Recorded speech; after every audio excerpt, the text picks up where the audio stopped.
Bismillahirrahmanirrahim. Alhamdulillahirabbil alamin. Wassalatu wassalamu ala asyrafil anbiya'i wal mursalin Sayyidina Muhammadin wa ala alihi wa sahbihi ajma'in.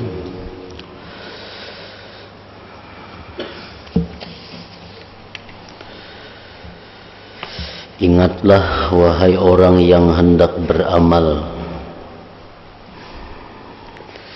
Ingatlah wahai orang yang hendak beramal, segeralah beramal.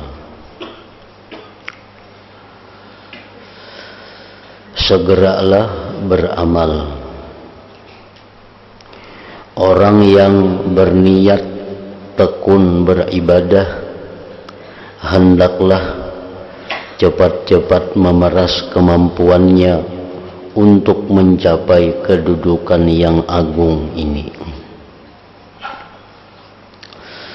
Dan perlu diketahui bahwa semua ini sangatlah sedikit jika dibandingkan dengan apa yang menjadi kebutuhan dan dicari-cari serta diusahakan. Hendaknya diketahui pula bahwa secara umum hamba itu mesti melakukan 4 perkara, yaitu ilmu, yang kedua amal, yang ketiga ikhlas, dan yang keempat takut. Pada permulaan harus mengetahui jalan mana yang dituju. Itulah gunanya ilmu. Itulah manfaatnya ilmu, agar mengetahui jalan mana yang dituju. Apakah jalan yang diridhai oleh Allah atau jalan syaitan yang dimurkai oleh Allah. Lalu mengamalkan ilmu. Kalau tidak mengamalkannya ilmu, tentu terhalang. Kemudian ikhlas beramal. Kalau tidak, tentu rugi.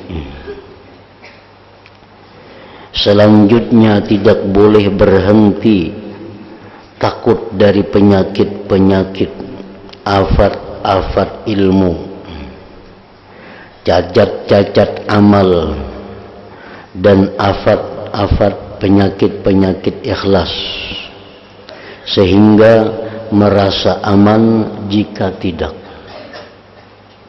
Tentu menjadi orang yang terbujuk syaitan, magrur ngarannya.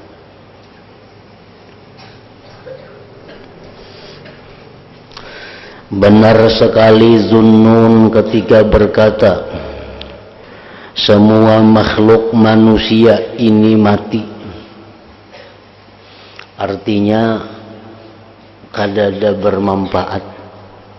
Orang mati itu kan kadada lagi manfaatnya. Kecuali ulama yang hidup. Selain daripada ulama, itu adalah mati. Ulama itu seluruhnya tidur, kecuali ulamaul amilin yang mengamalkan ilmunya. Dan semua ulamaul amilin tertipu syaitan, kecuali yang ikhlas. Dan semua orang yang ikhlas berada pada kekhawatiran yang besar. Sebab ikhlas itu sewaktu-waktu bisa hilang, sewaktu-waktu itu bisa rusak.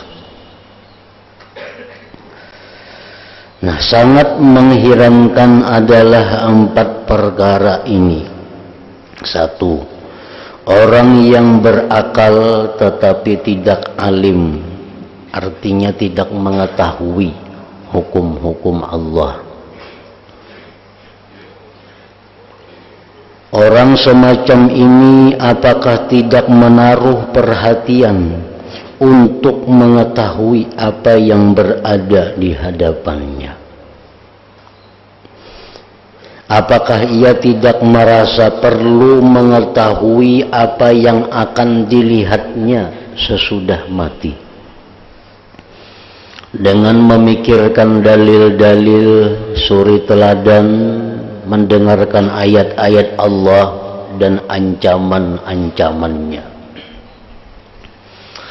Allah Ta'ala berfirman, awalam yanzuru fi malakutis samawati wal ard wa ma khalaqallahu min syai'. Artinya, apakah orang-orang itu tidak merenungkan kerajaan langit dan bumi serta apa yang diciptakan oleh Allah?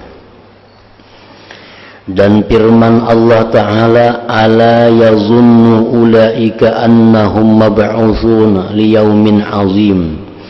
Artinya, apakah orang-orang itu tidak mempunyai sangkaan bahwa mereka akan dihidupkan kembali pada hari yang mengerikan? Nah, itu adalah dalil-dalil yang menyuruh kita agar kita menuntut ilmu, agar kita belajar hukum-hukum Allah, terutama hukum-hukum Allah yang kita berada di hadapannya.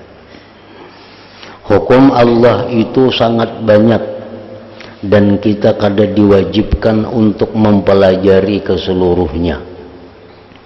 Yang diwajibkan kita itu mempelajari apa-apa yang kita perlukan dalam kehidupan sehari-hari ini.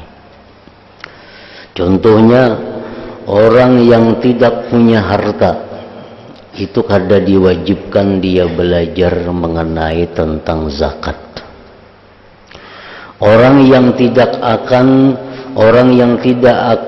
melaksanakan siwa menyiwa, tidak diwajibkan dia belajar tentang siwa menyiwa. Orang yang tidak akan kawin, tidak diwajibkan dia belajar tentang hak-hak suami istri. Nah, jadi hukum Allah itu sangat banyak, namun yang diwajibkan kepada kita itu apa-apa yang ada di hadapan kita.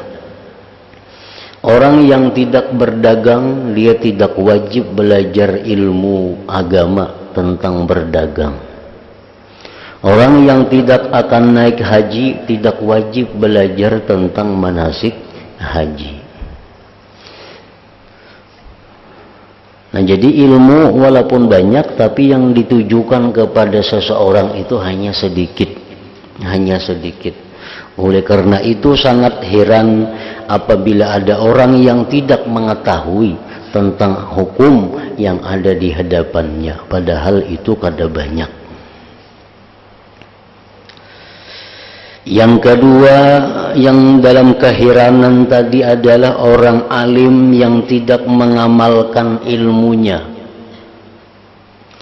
Apakah orang alim ini tidak yakin terhadap kegawatan-kegawatan besar dan akabah-akabah yang sulit ditempuh yang berada di depannya? Apa yang diketahui orang alim ini adalah suatu kejadian yang amat gawat yang kalian pada berpaling. Yang ketiga, yang aneh heran, orang yang beramal tetapi tidak ikhlas. Apakah orang semacam ini tidak merenungkan firman Allah Ta'ala, "Faman kana yarju liqa'a rabbih falyamal 'amalan shalihan wa la yusyrik bi'ibadati rabbih ahada." Artinya, barang siapa mengharapkan bertemu Tuhannya, maka hendaklah ia melakukan amal salih dan janganlah menyekutukan apapun kepada Allah Ta'ala. Ikhlas itu sesuatu perkara yang sulit. Ikhlas itu adalah suatu perkara yang sulit lagi rumit. Banyak di antara kita yang menyangka bahwa dirinya sudah ikhlas, padahal itu merupakan riya yang nyata. Karena dia kadang menguasai tentang hukum ikhlas dan kadang mau betakun lawan guru nang kaya apa ikhlas itu.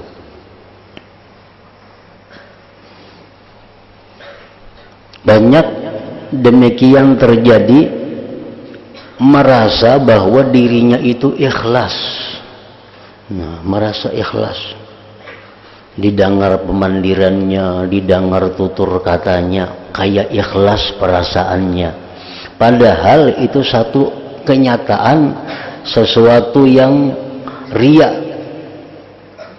Tetapi inya kadang mengerti tentang ikhlas itu hanya tahu seputung-seputung.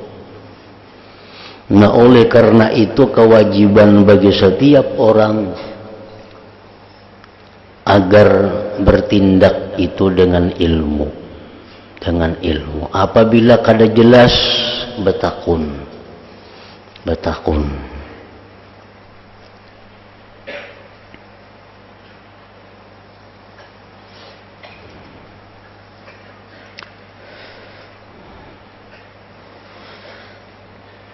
Empat, yang heran itu orang alim yang mengamalkan ilmunya dengan ikhlas tetapi tidak takut akan tindakan Allah.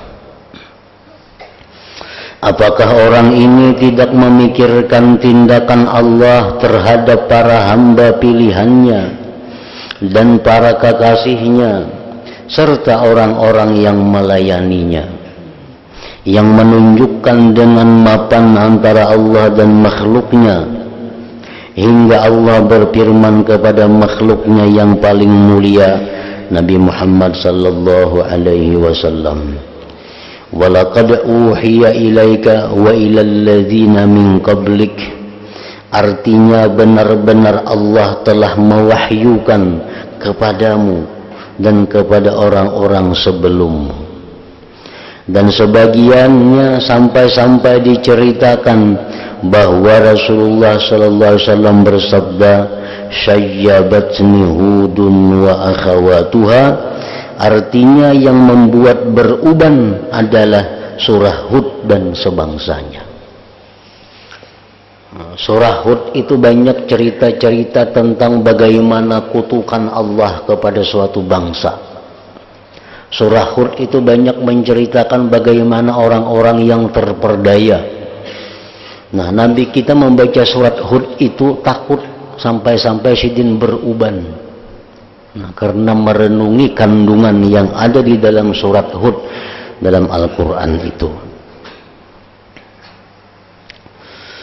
Ringkas masalah ini perinciannya adalah apa yang difirmankan Tuhan seru sekalian alam dalam 4 ayat dari kitab suci Al-Quranul Karim. Afa hasibtum annama khalaqnakum abatha wa annakum ilayna la turja'un. Artinya, apakah kalian mengira bahwa sesungguhnya kami menciptakan kalian dengan sia-sia dan bahwa kalian tidak akan dikembalikan kepada kami?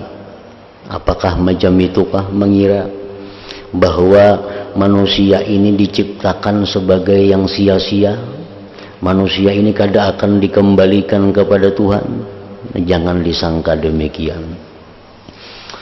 Kemudian firman Allah Ta'ala, "Wal tanzur nafsum ma qaddamat lighadin wattaqullah innallaha khabirum bima ta'malun."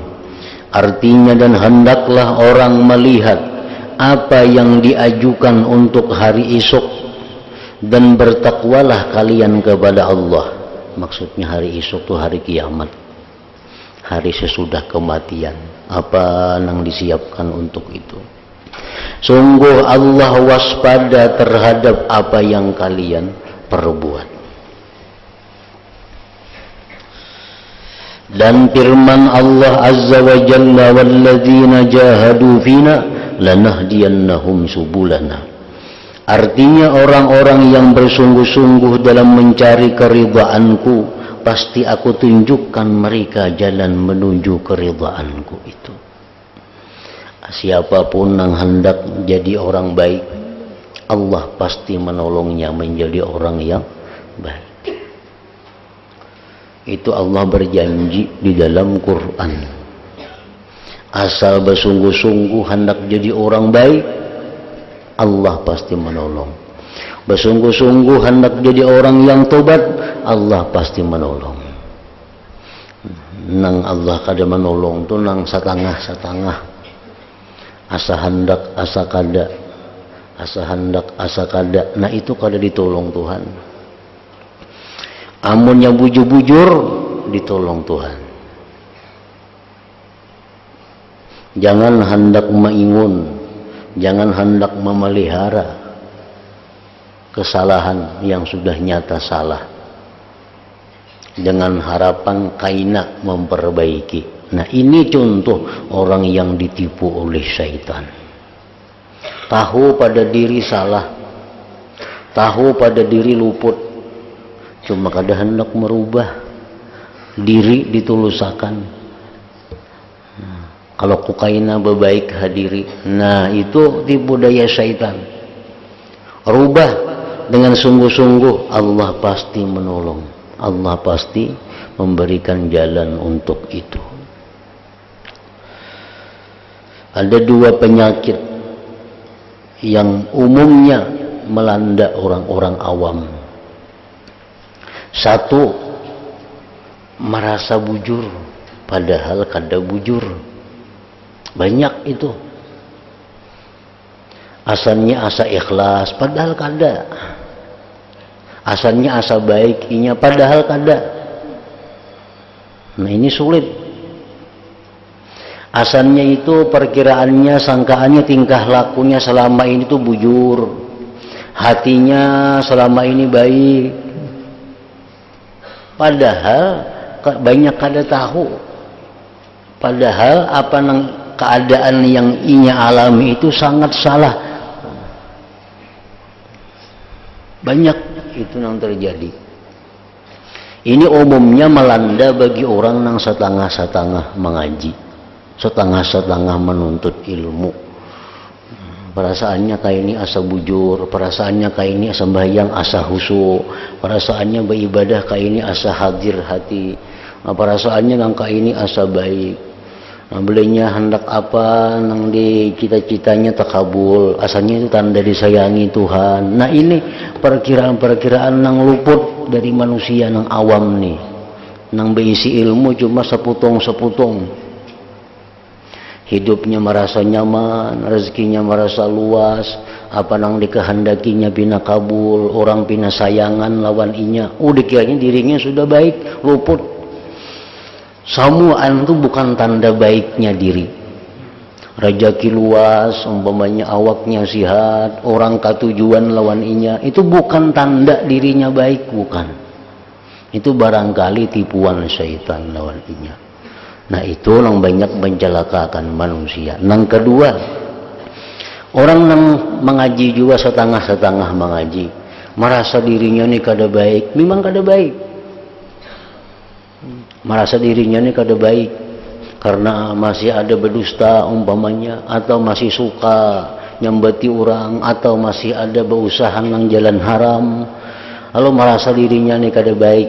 Bujur merasa diri kada baik, memang itu kada baik, tapi kada mau mengubah dirinya. Nah, kada mau mengubah dirinya, mengharapkan syafaat-syafaat, mengharapkan berkat-berkat. Nah ini tertipu daya juangannya. Dua hal itu yang paling banyak melanda manusia nang orang awam ini. Jangan hendak mengatakan bahwa diri kita ini baik kalau belum tahu baik kadanya. Nang tahu gawian kita itu bujur, nang tahu tindakan kita itu salah, itu orang nang berilmu. Orang nang berilmu. Nah, jadi mungkin kita kada tapi tahu takunakan, nah aku ini nangka ini bujur kada, Nah, karena orang berilmu itu salah pun pian tuh kayak itu nang bujur kayak ini. Jangan hendak maulah seorang memutus seorang, jangan. Karena kada cukup ilmunya.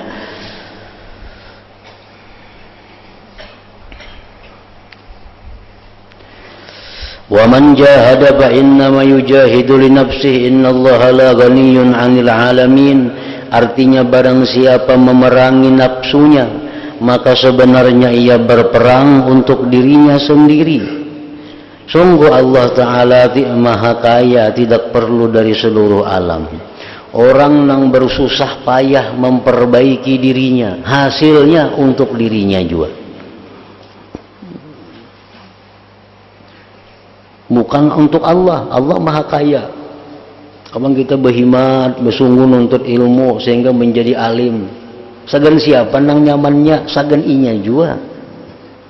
Kalau pang sagan Tuhan, kada ada sangkut pautnya lawan Tuhan. Tuhan kada mau urus itu. Tuhan kita hendak jadi alim, hendak jadi kada, hendak Tuhan kada terganggu. Lain kita lawan anak, mun anak nakal kita susah. Kalau anak pintar kita nyaman.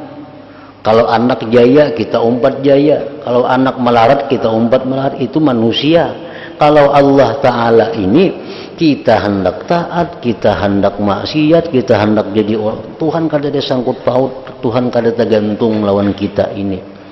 Tuhan tetap maha besar dengan kebesarannya, Tuhan maha kuasa dengan kekuasaannya, Tuhan maha jaya dengan kejayaannya. Ada orang yang jaya dengan ilmunya, begitu ilmunya hilang, hilang kejayaannya. Ada orang jaya dengan hartanya, hartanya habis, hilang kejayaannya. Ada orang yang jaya dengan kedua orang tuanya matian, hilang kejayaannya. Allah itu maha jaya dengan kejayaannya. Kada ada sangkut paut dengan manusia, dengan makhluk ini.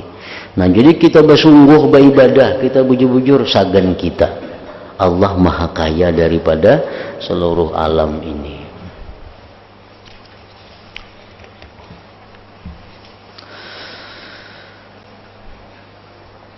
Aku mohon ampun kepada Allah Ta'ala, ujar pengarang ini, dari segala apa yang menyebabkan terpelisitnya telapak kakiku,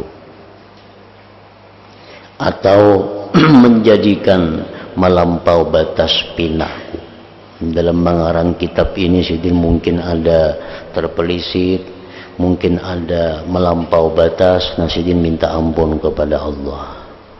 Aku mohon ampunan kepadanya dari semua ucapanku yang tidak sesuai dengan amalku.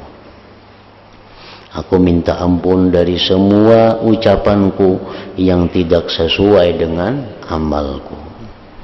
Aku memohon ampun kepada Allah dari segala apa yang ku akui dan ku nampakkan, yaitu mengaku mengetahui tentang agama Allah, sementara itu aku gegabah dalam melaksanakannya. Aku mohon ampun kepadanya dari setiap gerak hati yang mendorong diriku untuk menghiasi diriku dalam kitab yang kutulis, atau pembicaraan yang kususun, atau ilmu yang kuajarkan. Aku memohon kepada Allah, semoga Dia Allah berkenan menjadikanku dan kalian semua, wahai para saudaraku, bisa mengamalkan apa yang kita ketahui dan hanya mengharapkan ridhanya Allah Subhanahu wa ta'ala. Semoga Allah tidak menjadikan ilmu yang kita ketahui sebagai sebab kerusakan kita. Semoga Allah tidak menjadikan ilmu yang kita ketahui sebagai sebab kerusakan kita. Karena ilmu itu pada dasarnya adalah sesuatu kebaikan. Ilmu agama, ilmu tentang syariat Allah, ilmu tentang hukum Allah, itu sebenarnya suatu kebaikan. Cuma ada sedikit manusia yang menjadi hancur dengan ilmunya. Sebagaimana juga manusia itu hancur dengan tidak ada ilmu. Jadi sama, berimbang aja. Banyak manusia yang hancur karena ada ilmu. Tapi banyak juga manusia yang dihancurkan oleh ilmunya. Nah, manusia yang dihancurkan oleh ilmunya itu manusia macam apa? Manusia-manusia yang karena dia punya ilmu, lalu dia gunakan ilmunya untuk mencari kekuasaan duniawi. Dia gunakan ilmunya untuk mencari pangkat kehormatan dunia. Dia jadikan ilmunya untuk alat sebagai mengumpul harta kekayaan dunia. Dia jadikan ilmunya untuk kesombongan kepada manusia. Nah, itu orang-orang yang dihancurkan oleh ilmunya. Jadi kalau manusia banyak hancur karena kadaba ilmu, manusia banyak juga hancur karena ilmu. Nah, Imam Ghazali dalam penutupan kitab ini, beliau memohon kepada Allah Subhanahu wa ta'ala agar tidak menjadikan ilmu yang kita ketahui sebagai sebab kerusakan kita. Semoga Allah berkenan meletakkan ilmu kita pada timbangan amal-amal saleh. Nah, semoga Allah berkenan meletakkan ilmu kita pada timbangan amal-amal saleh. Itu artinya ilmu yang bermanfaat. Nah, ilmu yang bermanfaat itu andaknya di akhirat kaina di timbangan amal-amal kebaikan. Sedangkan ilmu-ilmu yang kada bermanfaat itu nah diletakkan dalam amal-amal kejahatan. Sama kayak orang berisi pisau. Sama orang berisi pisau. Dengan pisau dia bisa ambil manfaat, dengan pisau dia bisa jadi mudarat. Nah, bila pisau digunakannya untuk yang baik-baik, untuk memotong ini, memotong sayur, memotong daging, memotong iwak, memotong apa, nah pisau bermanfaat lawan dirinya.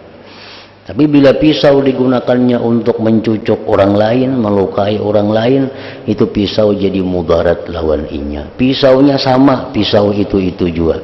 Nah, sama ilmunya Al-Quran juga, ilmunya hadis juga, tapi penggunaannya itu yang bisa memanfaatkan lawan dia, bisa memudaratkan lawan inya.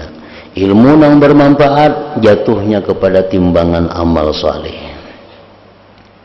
Semoga Allah berkenan meletakkan ilmu kita pada timbangan amal-amal saleh kita. Amal-amal itu dikembalikan kepada kita. Allah Ta'ala adalah zat yang maha pemurah lagi maha mulia. Syekh Abu Hamid Al-Ghazali radhiyallahu anhu menutup kitabnya dengan berkata, semoga apa yang kututurkan di atas adalah hal-hal yang aku inginkan menuturkannya dalam menerangkan cara-cara meniti jalan akhirat. Dan aku telah memenuhi apa yang menjadi maksudku. Tiada lain aku memuji Allah yang lantaran nikmatnya semua perbuatan baik menjadi sempurna, dan sebab anugerahnya berkah Allah yang bermacam-macam lalu turun. Jadi kitab yang kita baca ini dari jilid 1 sampai jilid 5 yang terakhir ini, itu intinya hanya beberapa hal. Pertama, intinya adalah bagaimana agar amal ibadah kita itu sah. Amal ibadah kita itu sah. Itu intinya. Yang kedua, agar amal ibadah kita yang sah itu diterima oleh Allah Subhanahu wa ta'ala. Nah, yang ketiga, agar amal ibadah kita itu makin hari makin baik kualitasnya. Yang ketiga, agar amal ibadah kita itu makin hari makin baik kualitasnya. Nah, yang keempat, agar amal ibadah kita ini bukan hanya diterima Allah, tapi bisa sampai kita nikmati di akhirat kaina. Nah itu inti dari kitab nang panjang lebar ini. Itu aja sama dengannya. Kayak apa cara supaya ibadah kita sah, kayak apa cara ibadah kita itu supaya diterima Allah, kayak apa cara supaya ibadah kita itu tiap hari makin baik kualitasnya. Nah, yang keempat, kayak apa cara ibadah kita ini agar bisa kita nikmati pahalanya di akhirat kelak. Nah itu, karena ada amal tapi kada sah, ada gunanya. Ada amal yang sah tapi kada diterima, sama aja. Ada amal yang diterima tapi kualitasnya kada bertambah, rugi. Ada amal yang diterima, yang sah diterima, kualitasnya makin bertambah, tapi kada sampai mati amalnya habis, sia-sia juga. Nah jadi 4 macam itu inti daripada kitab Minhajul Abidin ini. Wa sallallahu ala khairi maulud da'a ila afdali ma'bud sayyidina Muhammadin nabi wa ala alihi wa sallama tasliman katsiran tayyiban mubarakan fi ala kulli hal. Ila hadratin nabi sallallahu alaihi wasallam. Al-Fatihah. A'udzu billahi minasyaitonir rajim. Iyyaka na'budu wa iyyaka nasta'in ihdinas siratal mustaqim. Bismillahirrahmanirrahim. Alhamdulillah rabbil alamin. Wa shalli wa sallim ala sayyidina Muhammad wa alihi wa sahbihi ajma'in. Allahumma ighfir lana ma akhta'na wa ma ta'ammadna wa ma asrarna wa ma 'alanna wa ma asrafna wa ma anta a'lam bihi minna. Antal muqaddim wa antal muakhir, la ilaha illa anta. Allahumma anfa'na bima 'allamtana wa 'allimna ma yanfa'una wa zidna fahman wa ilman wa 'amalan wa hudan wa tawfiqa bi rahmatik ya arhamar rahimin. Sallallahu alaihi wasallam Muhammad wa alihi wa sallam. Alhamdulillah rabbil alamin.